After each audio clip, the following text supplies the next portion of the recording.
যার আগুনে পুড়ে যায় দেহ সে জানে আমার পুড়ে যাওয়ার জ্বালাটা কতটা।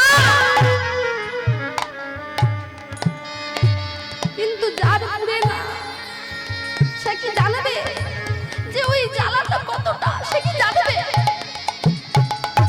বলে কেমন জ্বালা বুঝতে পারছি না, একটু বলো তো। আরে কেমন জ্বালা তোমরা বুঝতে পারলে না? ও জ্বালা কেমন? ইট তৈরির কারখানা দেখেছো? কি দেখেছো মা? দেখেছো? ইট যে পুরাই হয় সেই কারখানাটা দেখেছো? ভেতরে ইট পুরানোর জন্য আগুন জ্বলে। সেই আগুনটা বাইরের মানুষ আমরা কি দেখতে পাই বাবা? কিন্তু ভেতরে জ্বলে এমন লাল কটকটে আগুন যে আগুনটা ইটটাকে পুড়িয়ে একদম লাল করে দেয়। বাইরের মানুষ তোমরা বুঝতে পারবে না ওই পুড়ে যাওয়ার জ্বালাটা কতটা। ঠিক তেমনি কোন ভক্ত যদি ভগবানকে ডাকে, কোন সাধু, কোন বৈষ্ণব, কোন গুণীজন, কোন মহাজন যারা ভগবানকে ডাকে তাদের হৃদয়ে যে ইট পুরানোর মতো জ্বালাটা জ্বলে, সেই জ্বালাটা কি আমরা বাইরের মানুষ অনুভব করতে পারি কি?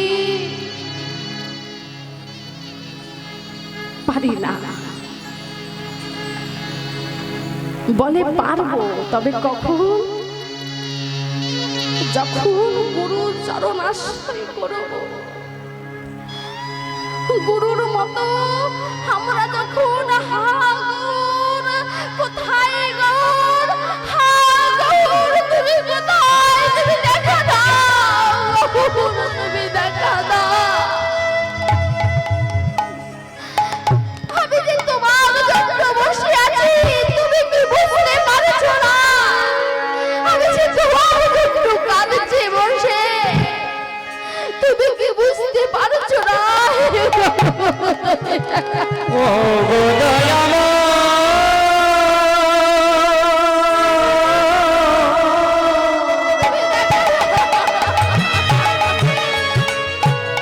ও দুঃখী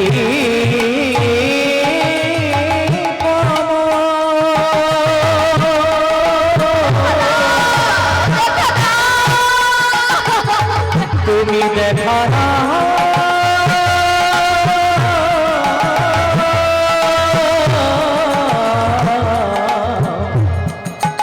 দেখা দাও ও হে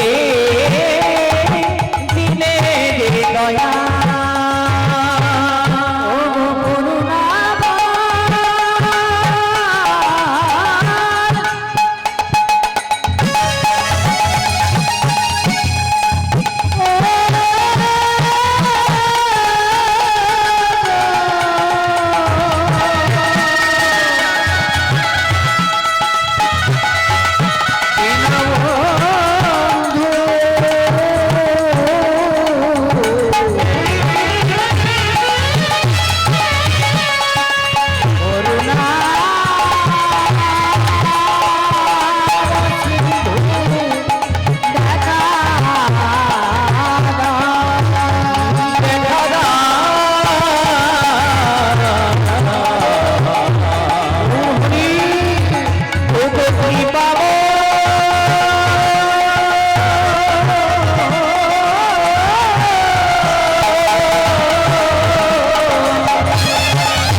কোনদিন কি কেঁদেছি আমরা? তবে কি জানে প্রত্যেকটা কলিজি আমরা না শুধু সংসারের জন্য কাঁদি, কিন্তু একবার নির্জন ঘরে বসে বসে বসে মনে করে ভাববে যে এত ছোট থেকে সবাইয়ের জন্য শুধু চোখের জল ফেললাম,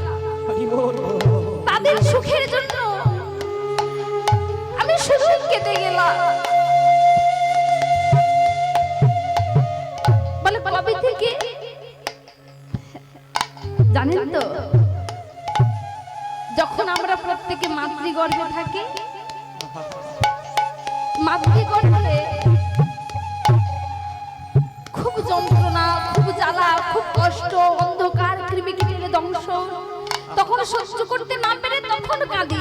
সেই কান্নাটা সঠিক কান্না, সেই কান্নাটা ভগবানের জন্য কান্না, সেই কান্নাটা ভগবানকে দেখবার জন্য কান্না, সেই কান্নাটা পৃথিবীতে আসার জন্য কান্না, সেই কান্নাটা ভগবানের চরণ পাবার জন্য কান্না।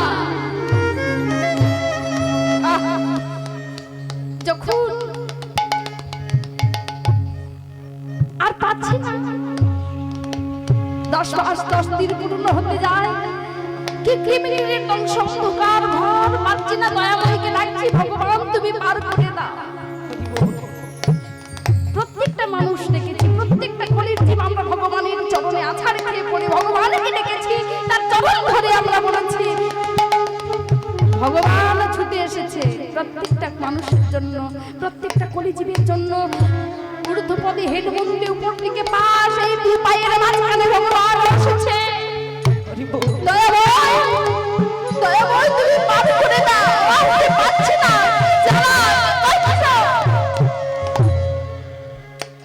ভগবান হাসি হাসি বদনে বলছে পার করে দেব। কি করিব পারে কি? কেন প্রভু, এ তো তোমার দেহ, এ তোমার দেহ, তুমি আমাকে পৃথিবীতে পাঠাবে, এ তোমার দেহ, তোমার পূজা করবার জন্য তুমি আমায় দেহ দিয়েছো। আমি পৃথিবীতে গিয়ে তোমার চরণ ছাড়া আমি আর কি চাইবো? হ্যাঁ, তোমার প্রসাদ পাবো, তোমার চরণ ছাড়া তোমায় আমি যে দেখবো, তুমি আমায় কত সুন্দর নয়ন খানা দিয়েছো। এই নয়ন শুধু তোমাকে দেখবার জন্য, আর কাউকে না। আমি তোমার জন্য এই পৃথিবীতে আমি যেতে পারবো, তবে তোমাকে ছাড়া আর আমি কি চাইবো প্রভু? ভগবান তো পারাপার করে দিলে। যেই পৃথিবীতে এলাম, মায়ার দাস হয়ে গেলাম। একটা একটা কথা আমরা সবাই ভুলে গেলাম। ছোট থেকে যখন বড় হলাম, মা একটু কষ্ট দিল, আঘাত দিল, আমি মায়ের জন্য কেঁদেছি। আমি ছোট, মা আমায় বকবে, মা আমায় বকবে, তবে মা আমায় ভালোবাসে না, মা আমায় বকবে, কেন বকবে? তাই মায়ের জন্য আমি কেঁদেছি।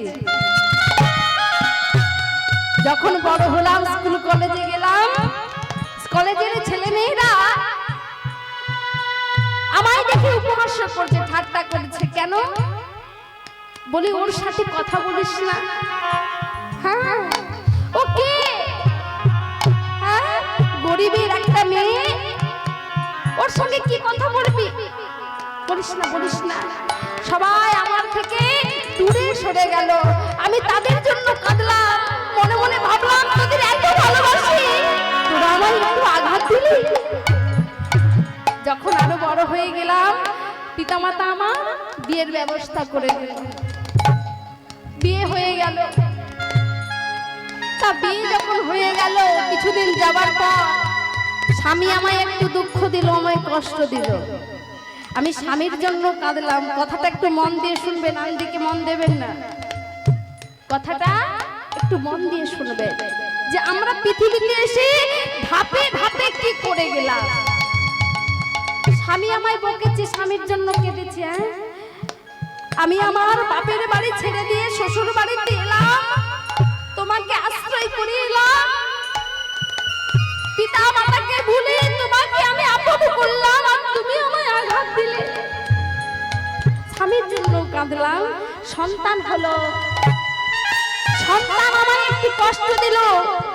এত কষ্ট করে গর্ভে ধারণ করলাম, এত যন্ত্রণা, এত কষ্ট, সে আমায় কষ্ট দিল।